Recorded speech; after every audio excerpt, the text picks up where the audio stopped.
بسم الله الرحمن الرحيم وإذ أخذنا ميثاقكم ورفعنا فوقكم الطور خذوا ما آتيناكم بقوة واذكروا ما فيه لعلكم تتقون وإذ أخذنا أو هركلتي واغست المنغا ميثاقكم وعدستاسنا ورفعنا او پورتم کړلو فوقکم الطور ستاسو د پاسه غر د طور خذو او مونږ واخلی ما آتیناکم دا کتاب چې درکړی تاسو ته مونږه بقوتن په قوت سره په کلکوالي سره وذکرو او یاد کړئ ما هغه احکامات فيه چې پدې کې دي لعلکم تتقون د دې دپاره چې تاسو تقوادار جوړ شئ. وسو د یا بني اسرائیل نه په دې خوا د بني اسرائیلو ته نصیحت هم کیږي او د هغوی څه عیبونه او څه نقصانونه چې دی هغه هم بیانولی کیږي، د هغوی بیماری چې دی نو هغه بیانولی کیږي او د الله رب العالمین نعمتونه ورته هم بیانولی کیږي چې دا د خصوصي نعمتونه د باندې شوي دي. وس په بله طریقه باندې خطاب هغوی ته شروع شو او دا به څه وخت پورې جاري او په دې کې مختلف عیبونه او مختلفې بیماری چې دی نو هغه د هغوی بیان شولی. وس دا خبره هغوی ته بیانوي چې دا یهود چې دي دا بني اسرائیل چې دي نو دا په لوی تکبر کې دي او په لویو دعوو کې دي، د هغوی عجیبه عجیبه دعوې دي نو الله رب العالمین صفایي د هغې دعوو کوي. لکه یوه دعوه د هغوی دا ده چې دوی وایي د الله رب العالمین خوښ خلک مونږ یو، الله رب العالمین ته نږدې خلک مونږ یو، د دنیا دا څومره مخلوقات چې دي نو دا عین زمونږ دپاره پیدا دي، مونږ د الله دوستان یو، د جنت هم زمونږ دپاره پیدا دی او مونږ د پیغمبرانو اولاد یو، نو مونږ به جنتونو ته ځو. بلکې تر دې حالته پورې چې هغوی کم اغلا کوي یا پردی مال نیسي نو په دې هغوی ډاډی چې دا مال مونږ له حلال دی که پردی مال ونیسو، او چې دته د ده مال چاته پاتې کېږي نو هغه بار بار یادوي او خپل اصولی چې زمونږ دا وله نه دی حلال. او دویمه دا ده چې دوی کم ظلم کوي، کم غصب کوي، کم قتل چې کوي نو هغه قتل هم دوی وایي چې د انسانان او مخلوقات ټول مونږ له پیدا دي، نو چې زمونږ د مذهب نه بهر دی نو د دوی قتل چې دی هغه زمونږ دپاره جایز دی. لکه دې دور کې هم چا تپوس کړی چې ګوره تاسو د مسلمانان دومره په بېدردۍ سره وجنئ، داسې کار ولې کوئ؟ نو هغه ورته وویل چې دا زمونږ دپاره دا کار جایز دی. نو هغه ورته دا تاله چا جایز کړی، چا اجازه درکړې وی؟ مونږ ته خپل ریجن لکه دین او خپل مذهب راله اجازت راکړی دی. نو دلته یو بلې خبرې ته اشاره کوي واذ اخذنا میثاقکم او هر کله چې واغېستل مونږ ستاسو نه وعده کلکه، نو الله رب العالمین د دوی نه وعده اخیستې وه، مخکې ورته لږ اشاره شوي وه او دلته الله رب العالمین اوس ذکر کوي. میثاق چې دی نو دا کلکې وعدې ته وایي او دا وعده په څه حالت کې اخیستې شوې وه؟ نو دا په داسې حالت کې اخیستې شوې وه چې کله دوی ته تورات ورکړی شو، دا تورات دوی ته میلاو شو، نو تورات د میلاوېدو نه بعد دوی چې کله وکتل نو وی چې دا خو ډېره ګرانې خبرې دي، په دې کې دا حکمونه پوره کول لا خو ګران کار دی، او په دې کې چې د کومو کومو څیزونو نه منع دم د دې نه منې کېدل خو ګران کار دی. د دوی هغه بادشاهي د دنیا او د دوی هغه دوکې او فریبونه او دا خو پکې نه چلېدل، نو دوی خبرې شروع کړې چې په دې باندې خو عمل نشو کولی. نو الله رب العالمین جبریل امین ته حکم وکړو هغه د غر چې دی هغه د یخی راوایستو، لکه بل ځای کې قرآن کې وایي نتقنا الجبل فوقهم کانه ذلة، نو دا غرې راوایستو په داسې طریقې سره د دوی د پاسه کو لکه سوری نه د پاسه نه یا وریز یا چتری یا سپر، داسې مثالونه قرآن کې ورکړی کېږي. نو په داسې طریقې سره دا غرې را چوت کو، د یخ نه را بهر کو، د دوی د پاسه یې ودروه، نږدې وه داسې ښکارېدل چې په دوی باندې دا غر را پرېوځي. نو په دې حالت کې چې دوی دا غر ولیدو نو دا یرې واغېستل او په سجده باندې پرېوتل، نو دوی دا سجده کږه سجده وکړه، په د یوه سترګۍ ځمکې ته او یوه سترګۍ بره غر ته کړې وه چې ګنې دا غر را باندې را روان دی. اوس هم یهود چې سجده کوي نو کږه سجده کوي او داسې وایي چې زمونږ مشران په دې باندې بد شوي دي. په دغه ټیم کې دې ځای نه دوی دا خبره راغلې چې ورفعنا فوقکم الطور، په دوی باندې راچت کو مونږ غر د طور. اوس د طور نه کم غر مراد دی؟ یو خو طور چې دی نو د هغې وخت په ژبه کې سریانی ورته غالبا وایي سریانی کې تور چې دی نو دا هر هغه غر ته وایي چې هغه کې بوټي ښایسته ښایسته بوټي پکې راټوکېږي او په دې سره ښایسته شوي نو دې ته څه وایي تور ورته وایي د هغوی په ژبه کې تور غر ته وایي او دا د قرآن دی بل آیات نه هم ثابتېږي لکه دا کم چې مونږ وایو واذ نتقنا الجبل فوقهم كأنه ظلة هلته الله رب العالمین صرف غر ویلی دی چې په تاسو باندې غر راچوت کو ونیو نو چې د دې نه عام غر مراد دی او که د تور نو یوه خبره دا ده چې د قرآن د بل ځای نه معلومیږي چې د دوی په ژبه کې به تور غر ته وي نو بس یو غر و چې په دوی ته نږدې وقه نږدې غر راچوت شو د دوی د پاسه ونیول او جبریل امین او په دقه ټیم کې ورته ویې چې دا تورات په مضبوطیا سره الی او که نه الی او یا داسې دی چې کوه تور هغه غر چې دا کم ته موسی علیه السلام تلی و هلته د الله سره خبرې کړې وې هلته ورته کتاب میلاو شوی نو عین دقه غرې پرې راچوت کو نو غر دی یا هغه دی یا عام غر دی خو غر پې الله رب العالمین راچوت کو او د دوی نه چې دی په دې ټیم کې وعده واغېستله وعده یې د څه واغېستل خذو ما آتیناکم واخلی تاسو ونیسئ تاسو ما یعنی دا کتاب آتیناکم چې درکړی مونږ تاسو ته ما هغه څه نو څه دي لکه ما آتیناکم څه چې مونږ درکړي نو کتاب تی مراد دی چې د تورات والی او په دې کې خبرې مه کوئ چې حکمونه ګران دي یا نواهی منع کېدل چې دی هغه ګران دي بلکې هم دقه کتاب دی چې مونږ تاسو ته درکړی دا کتاب واخلی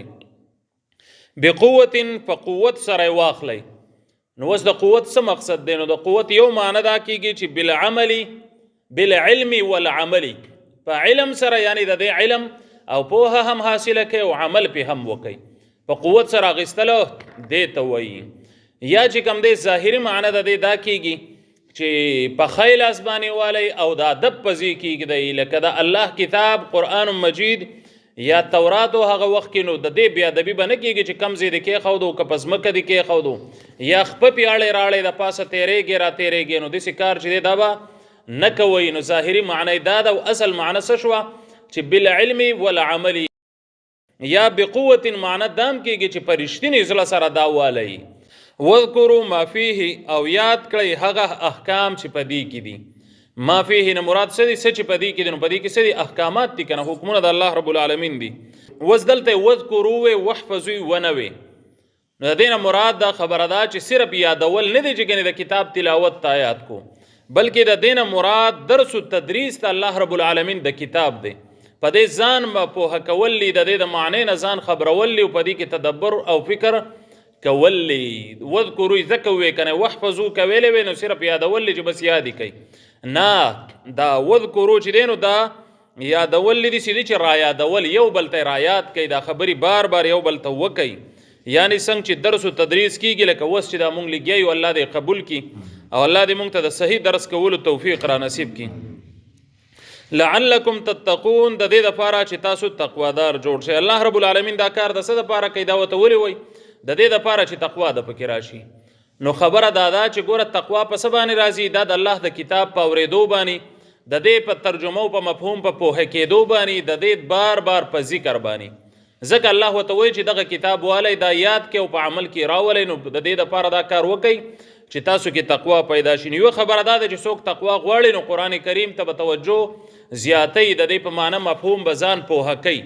نو د دې را یادول او یادول دا څه دي نو دا داسې دي چې کله د قرآن کریم درس ته تو کښېنې او دا خبرې کېږي نو کله کله په دې کې ډېرې ناشنا خبرې راځي لکه اوس دا واقعات دي داسې په تفصیل سره خو ته مونږ توجه نه ده کړې لکه اوس ټیکو نو دا ناشنا واقعات او احکامات راځي د قرآن او حدیث په درس کې نو د دې سره ایمان چې دی هغه زیاتیږي او مضبوطیږي او تقوا کې ترقي کېږي یا دویمه خبره دا چې تا ته ناشنا نه دي تا دا واقعات اورېدلي دي خو بار بار ذکر کېږي نو چې بار بار د مخې ته راځي انسان یو ځل اراده وکړي بیا وکړي لږه تبدیل راشي نو ایسته کې څه شي مضبوط شي په تقوا کې ثم تولیتم الله رب العالمین ورته وایي بیا تاسو مخ واړولو من بعد ذلك رسته د دې کار نه یعنی د دې وعدې کولو نه فلولا فضل الله فسکچري نوې فضل د الله رب العالمین علیکم په تاسو باندې ورحمته او رحمت تاغه لکنتم من الخاسرین نو خامخا تاسو به وایي د تاوانیانو نه وس الله رب العالمین د دوی نه دومره مضبوطه وعده واغېستله په داسې طریقې سره یې واغېستل چې غرې پې د پاسه و دوی په سجده باندې پرېوتله او په دغه ټیم کې وعده وکړه چې الله رب العالمین دا کار به کوو، دا تورات چې دا اوس موږ په مضبوطیا سره الو. نو د هغې نه بعد دوی بیا مخ واړو. الله ورته دا یادوي چې ثم تولیتم، بیا تاسو مخ واړو. اوس دا مخې څنګه واړو نو د هغې تفصیل دلته نه کوو ځکه چې وخت ختم دی. دومره به ووایو چې بل ځای بیا راځي چې دوی به څه وی سمعنا او د ځان سره روغ غوندې به وي وعصینا واورېدله خو ګورې عمل پې نه کوو. الله رب العالمین دې معافي وکړي. نن سبا دا صورتحال زمونږ او ستاسو هم دی. ښکلې ښکلې مسلې واورو، کم ځای کې چې ناست یو نو په ځان ګواهي م وکړو. یاره غیبت ډېر زیات کوو که نه، حرامو نه پرهیز نه کوو، یاره دروغ خو جو که نه، کاروبار خو م ټیک نه دی، او که نه غم خادي خو م داسې ده داسې ده که نه ده. نو تاسو ته څه خیال عصینا څه ته وایي؟ عربۍ کې به مونږ وایو، نو زموږ ژبه پښتو ده. نو دوی څه ووایي چې سمعنا وعصینا واورېدله، خو ګورې عمل چې دی نو عمل ته ځان سره روغ غوندې وي چې تیار نه یو، نافرماني به کوو. دا چېرته کولی شو؟ نو دا ډېره سخته خبره ده. نو ثم تولیتم، بیا تاسو مخ واړو، من بعد ذلک، وروسته د دې کار نه، یعنې د دې وعدې کولو نه چې د الله رب العالمین سره م کلکه واده وکړل، بیا هم د الله کتاب په هغې طریقې سره تاسو وانغېستو. نو فلولا فضل الله، فسکد نه وی فضل د الله رب العالمین. اوس دا فضل څه ته وایي؟ نو د فضل معنی دا کېږي چې توفیق د توبې ولا الله رب العالمین ورکو، نو دا د الله فضل و په دوی باندې. ورحمته، او رحمت څه دی په دوی باندې د رحمت د الله؟ نو رحمت دا دی چې توبې ته بیا قبول هم کړه. په دغه ټیم کې ګوره یو ولا توفیق ورکو، چې اوس توفیق نه ورکړه دا غریب پرې راپرېښی وي خو ختم وکنه. نو الله رب العالمین فضل دا وکړو چې د توبې توفیق ورکو چې په دې ټیم کې په خوله توبه راله او په سجده پرېوتله، او رحمت یې دا وکړو چې دا توبې ته قبوله کړله. یو معنی دا کېږي چې ګوره دا فضل چې دی نو د دې نه مراد رسول الله دی، محمد رسول الله صلی الله علیه وسلم. رسولان خو دې کې ډېر شی راغلی، خو د دې نه مراد څه دی؟ محمد رسول الله. او ورحمته هنا مراد قرآن مجید دی. نو دې ځای کې مقصد بیا د خبرې دا شو چې فلولا فضل الله علیکم ورحمته، که چېرته دا محمد رسول الله نه راتلی او دا قرآن مجید ما نه رالیږلی، د دې دپاره تاسو ما ژوندي پاتې کړی، دا فضل او رحمت مې د باندې وکړو چې تاسو د دې پورې حصار شئ. نو مقصد دا دی چې که نن په محمد رسول الله او په قرآن مجید ایمان را نه وړئ نو دا هم د تباهۍ او د هلاکت هغه آخري پړوی ده. او فضل کې چې دی نو هغې کې زیادتي، دا فضل او رحمت اکثر الله رب العالمین قرآن کې یو ځای راوړي. نو د فضل معنی کې څه زیادت، او د رحمت معنی کې څه دی؟ شفقت دی پکې. لکنتم من الخاسرین، نو خامخا تاسو به وایي دا تاوانیانو نه. نو تاوانیانو معنی څه ده؟ دلته کې مراد دی دا دی چې المهلکین، یعنی تاسو به هلاک کړی شوي نه وای، تاسو به تباه شوي وای. دا تباه شوو خلکو نه چې دی نو تاسو به وای. خو د الله دا فضل و په تاسو باندې، د الله دا رحمت و په تاسو باندې، نو د دغه فضل او رحمت د وجې نه الله رب العالمین تاسو ژوندي وساتلی. نو چې کله الله رب العالمین ژوندي وساتلی او محمد رسول الله ته راورسولی، نو د دې احسان بدله څه ده؟ د احسان بدله دا ده چې نن په ایمان راوړی، کلک ودرېږئ. د دې وجې نه الله ستاسو د پلار نیکه حفاظت کړی. دویمه خبره پکې دا شوله چې د پلار نیکه حفاظت یې دله کړی دی، سره د دومره ګناهونو یې وله توبه قبوله کړې ده. نو د پلارانو هغه خباست تاسو ته معلوم شو، نو د هغوی په لاره باندې مه ودرېږئ چې د غضب هغه لار نن هم اختیار کوي، چې دومره کارونه چې هغوی د الله د عذاب کې به هم سمعنا ورو به عصینا د ځان سره ویله، نو د هغوی په لار ولې ودرېږئ؟ خو د محمد رسول الله لار اختیار کوي که نه؟ دا فضل او رحمت خو د باندې الله کړی او دا حکم د تنن الله کوي، نو دا لار اختیار کوي. الله رب العالمین دې عمل کولو توفیق را نصیب کړي. صلی الله تعالی